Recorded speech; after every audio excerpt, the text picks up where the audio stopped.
안녕하세요. 국회 선천박사입니다. 본격적으로 지자체별로 지정갱신 안내자료가 발송되고 있습니다.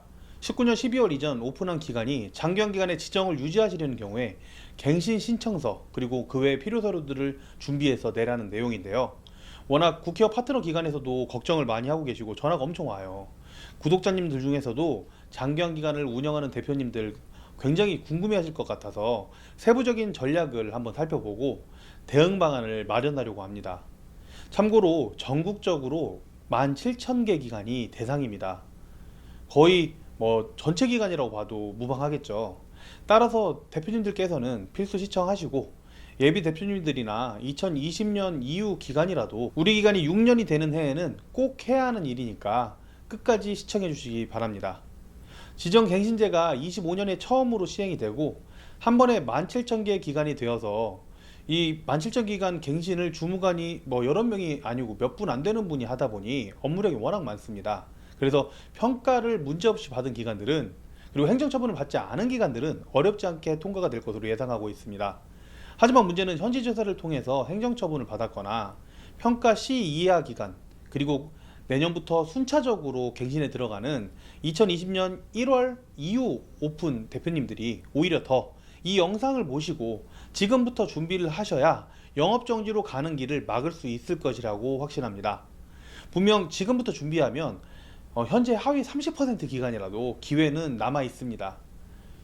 재지정심사의 제출 서류는 세 가지 종류입니다. 첫 번째는 지정갱신 신청서, 두 번째 자체점검 목록표, 세 번째는 여러 가지 자료들이 들어가 있는 심사 자료인데요. 차근차근 하나씩 살펴보도록 하겠습니다. 첫 번째, 제출 서류, 지정갱신 신청서. 이 지정갱신 신청서 서류는 그렇게 여러분들 쓰시기에 어려울 것이 없습니다. 기간의 기본 정보를 꼼꼼하게 작성만 해주시면 되고 인력이 얼마나 있는지 인력 현황, 현재 우리 기관의 일반적인 현황, 시설인 경우에는 시설 변경 현황만 작성을 하시면 제출 서류 쓰시는 거 어렵지 않다고 생각을 합니다.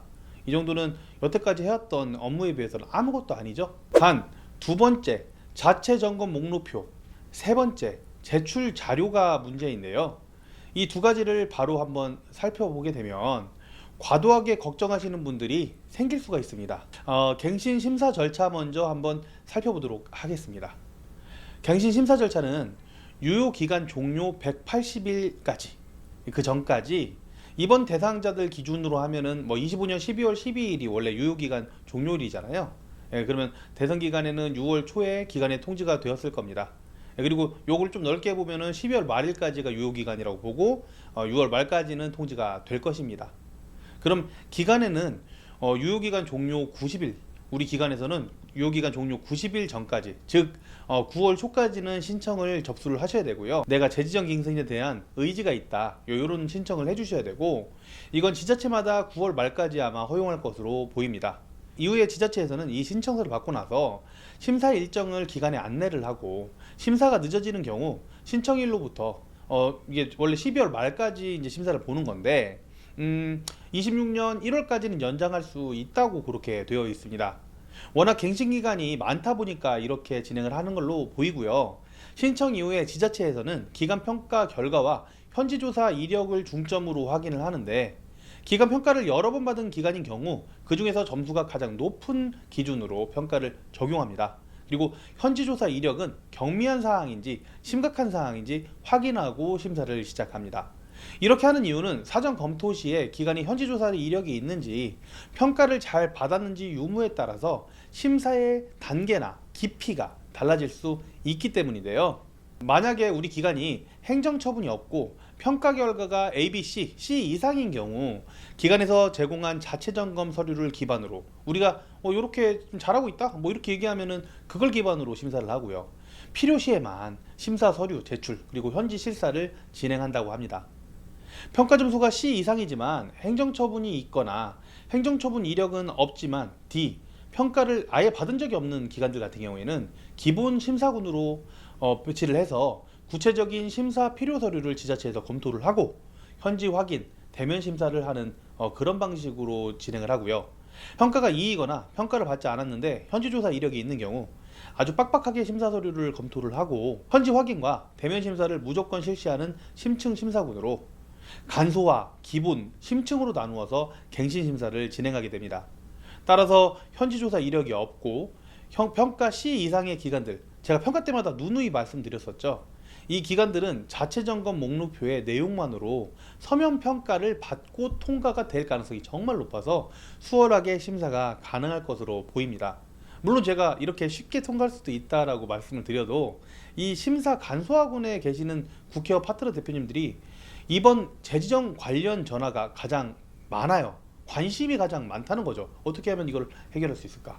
그리고 제가 뭐 이거 쉽게 통과할 수 있으니까 일단 신청서 내세요 이렇게 얘기를 하면 아유 무슨 소리야, 그래도 서류 준비 다 해놔야지 라고 말씀하시는 경우가 대부분이시더라고요. 결국에는 제대로 이 ABC 이 간소화군에서도 제대로 다 준비를 하시겠죠. 그리고 이제 기본 심사군과 심층 심사군에 해당하는 기관들은 심사 자료, 준비 자료 철저하게 준비하시는 것이 좋다고 말씀드리고 싶은데요. 우리 기관의 준비 상태에 따라서 점수를 매겨서 재지정 여부를 결정하게 되기 때문입니다. 다시 한번 기관 안내 자료로 돌아가 보면 지정심사위원회는 매월 개최하고 심사 결과 100점 중 제출한 서류들을 통해 확인하고 실사를 했을 때 70점 이상이 갱신 가능, 70점 미만 시에 갱신 부적격으로 심의를 의결하고 부적격 기간 이의 신청을 받은 이후에 이 부분을 기관에서 해결을 하지 못하면 이의 신청이 만약에 기각된다면 수급자 전원 조치 그리고 폐업 절차 순으로 가게 될 것으로 예상합니다. 안내 서류에서는 갱신 부적격이 지정 취소를 의미하는 것은 아닙니다 라고 이렇게 적혀 있기는 하나 저런 안내 문구는 이의 신청이 적절하지 않으면 지정 취소가 될 수 있다는 것으로 해석할 수 있다고 봅니다. 그래서 앞에서 말씀드린 기본 심사군과 심층 심사군의 기관들은 더더욱 서류를 철저히 준비해야 되고요. 특히 심층 심사군에 포함되는 기관 같은 경우에는 더더욱 100점 만점에 70점 이상을 받을 수 있도록 그렇게 철저하게 준비를 해 주셔야 됩니다. 그럼 얘기를 들어보면 서류만 잘 준비하면 뭐 다 통과되는 거 아니야? 심층 심사군이어도 준비만 따로 하면 폐업 걱정은 아예 안 해도 되겠네, 이렇게 생각하실 수도 있는데요. 생각하시는 대로 사실 심사에서 100점 만점에 70점이라고 하는 점수는 100점 만점에 80점 이상을 요구하는 신규 지정심사보다는 완화된 기준이지만 여태까지 알려드린 지정심사 안내들을 보신 분들은 아시겠지만 기관의 행정처분 이력들이 있으면 심사위원들의 내부 심사 자료에서 행정처분 이력, 그 다음에 평가가 뭐 미흡하다든지 이런 것들은 점수를 깎고 시작할 것이기 때문에 집중 심사 대상인 심층 심사군과 기본 심사군 내 행정처분 이력이 있는 기관들은 100점 만점에 70점 맞추는 것도 굉장히 어려운 일이라고 생각을 해주셔야 됩니다. 거의 만점을 맞아야 통과될 수 있다, 이렇게 생각을 해줘야 되는 거예요. 따라서 이번 재지정 심사 지금부터 빠르게 그리고 철저하게 준비해서 이 어려움을 이겨내야 할 것 같습니다. 저희 국회의원은 이번 재지정 심사를 대비하기 위해서 국회의원 파트너스 멤버십 가입 기간의 폐업률 0%를 달성하기 위해서 6월 14일부터 파트너스 고객분들을 위한 지정 갱신 가이드 교육 영상 예시가 순차적으로 네이버 카페에 업데이트가 됩니다. 기한이 정해져 있는 촉박한 업무다 보니 저희 국회의원 파트너 기관 외 모든 분들에게 가이드를 제공할 수 없는 점 양해 부탁드립니다. 파트너 가입을 원하시는 분들은 고정 댓글에 상담 링크를 남겨드리겠습니다. 이제 좀 더 세부적으로 설명드리겠습니다. 우선 심사 간소화군 기관들은 사실 알아서 방법을 잘 찾으실 것이라고 생각합니다. 이미 갖춰놓은 서류들도 대부분 있으시겠죠. 이 지정갱신 대상 중에 50% 이상은 이 간소화군에 속하실 것으로 예상을 하고요. 내용을 보시면 아시겠지만 자체점검 체크리스트 잘 작성하셔서 갱신 신청서와 함께 잘 제출하시고 요구하는 서류가 있나 없나 정도만 갱신 전까지 찬찬히 준비하시면 됩니다. 워낙 갱신 기간이 많아서 심사 간소화군 대상에서는 지자체에서 추가적인 현지 실사나 자료를 요청하지 않을 수도 있다고 생각해요. 전화를 해보시면 알지만 주무관님들 너무나 바쁘시거든요. 기본 심사군과 심층 심사군은 사업 계획, 운영 규정, 특히 회계 및 인건비 지출 비율 이 부분을 먼저 파고들어서 정리하셔야 됩니다. 만약 작년 건 회계는 이미 결산이 끝나서 정리하기가 어렵다면 제출하지 않은 서류 중에 정비할 수 있는 회계 서류들, 뭐 예를 들어 자체감사 보고서라든지 이런 서류들은 따로 정비를 하시고 적어도 올해 1월부터의 회계 자료부터라도 철저하게 법적으로 문제없게 정리하셔야 된다고 그렇게 보고 있습니다.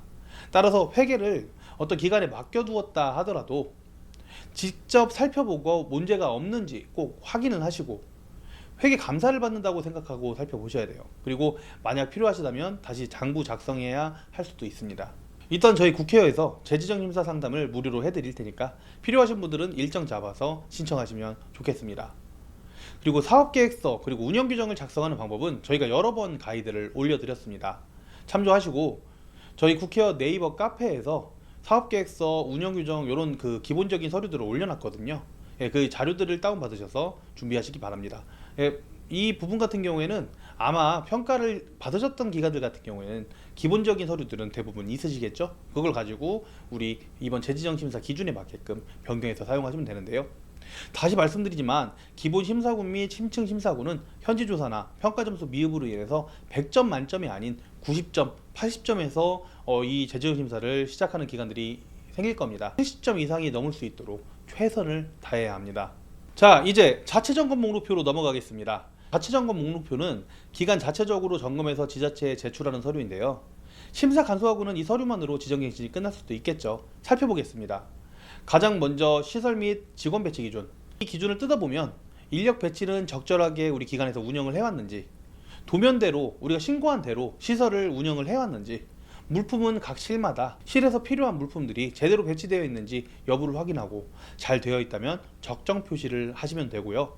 운영규정 잘 갖춰져 있는지 확인하시고 기간 내 장부 배치 꾸준히 해왔는지, 특히 회계 관련해서 살펴보시고 대표자 결격 사유는 없는지, 종사자 결격 사유는 없는지, 보험은 잘 가입되어 있는지, 요양원 CCTV가 잘 되어 있는지, 그에 관련되어 있는 서류가 잘 만들어져 있는지, 그 외에 소방시설이 잘 되어 있는지 등 일반적인 운영만 하셨다면 쉽게 제출할 수 있는 내용들도 구성되어 있습니다.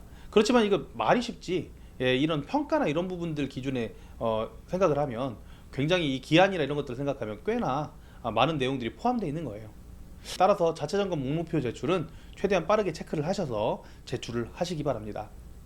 그 외에 실질심사로 들어가면 연간 사업계획서, 그리고 사업계획서에 대한 결과평가서, 교육계획과 결과평가, 회계관리와 인사관리, 고충처리, 그리고 복지규정 및 각종 규정, 응급상황 대비 등 거의 평가 플러스 회계감사에 준하는 자료들을 다 요구하고 있습니다.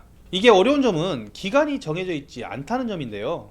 들려오는 소식들을 들어보면 특정 지자체에서는 24년과 25년 기준으로 딱 2년 정도만 보겠다고 따로 교육을 하는 경우도 있지만 기한을 정하지 않은 지자체들도 많아서 6년 내내 오픈 때부터 보겠다는 건지 모호한 부분이 좀 있었습니다. 제 생각에는 24년, 25년을 기본적으로 준비를 하시고 더 이전까지 볼 수 있다는 점 기억을 하셔서 지자체에 먼저 문의해서 이 기한을 확실하게 확인을 해보시고 적어도 2년치는 준비한다는 마음으로 사업계획, 인사관리, 운영규정, 회계 2년치, 각종 교육 등을 철저하게 준비하셔야 되겠습니다.